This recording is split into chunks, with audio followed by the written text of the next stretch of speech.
That's our target vehicle, folks. Yeah, target vehicle's here. Target exiting the vehicle. He's going to the restaurant. He's entering the door right now. They're still not together yet, but I still Still have good audio on her. Hi. How are you? UC and Target are together, talking at the table. Here will be the moment of truth.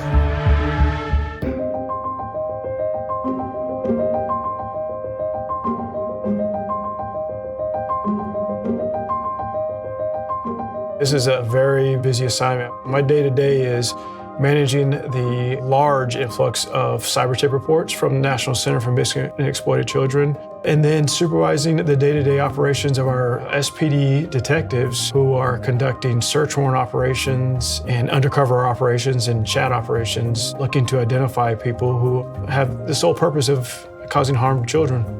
In recent times with COVID response, it's become even a bigger problem as children are at home because they're not in school, adults are at home because they're not working, and then now they're mashed together on the internet.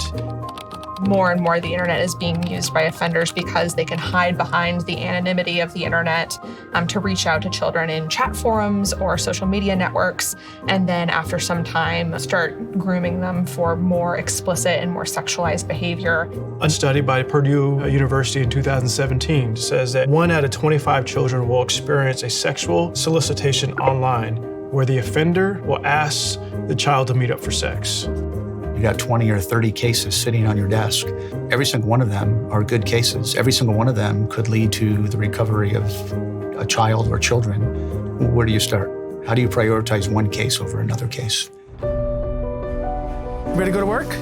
Come on. So I generally deploy Bear as a secondary search, as an electronic storage detection canine, to find digital evidence that may have been overlooked or otherwise concealed by suspects.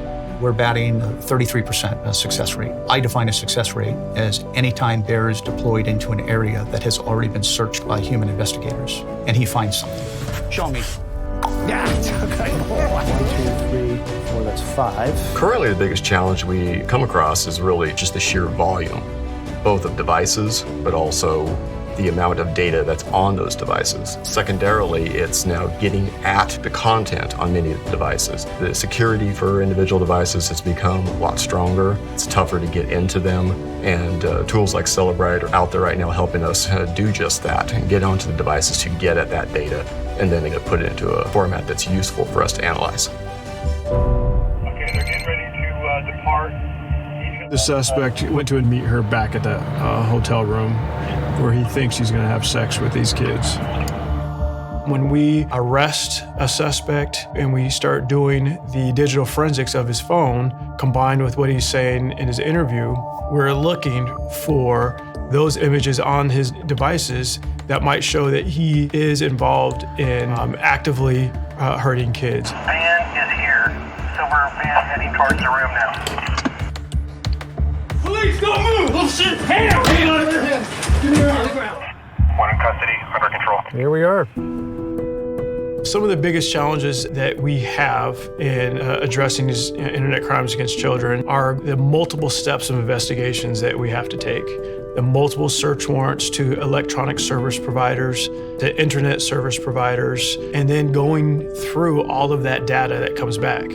The technologies that Celebrite offers is a way for us to go through that process in a more efficient manner, attempts to identify the illegal activity and potentially identify these kids and who's preying on them and what's occurred to them. Many of our laws don't even match up with the technology that's currently available, and so that's a challenge for us. The law is always changing on this issue. Judges tend to be more senior in their careers as lawyers, and so they may not be as on the up of exactly what the new technology is. Hands down, Celebrite organizes that better than any other forensic analysis tool that I've seen. We are always telling our kids, be aware of strangers. and physical strangers, when you're going to the park, when you're going to the store, but are we being thoughtful about telling our kids, be aware of strangers online?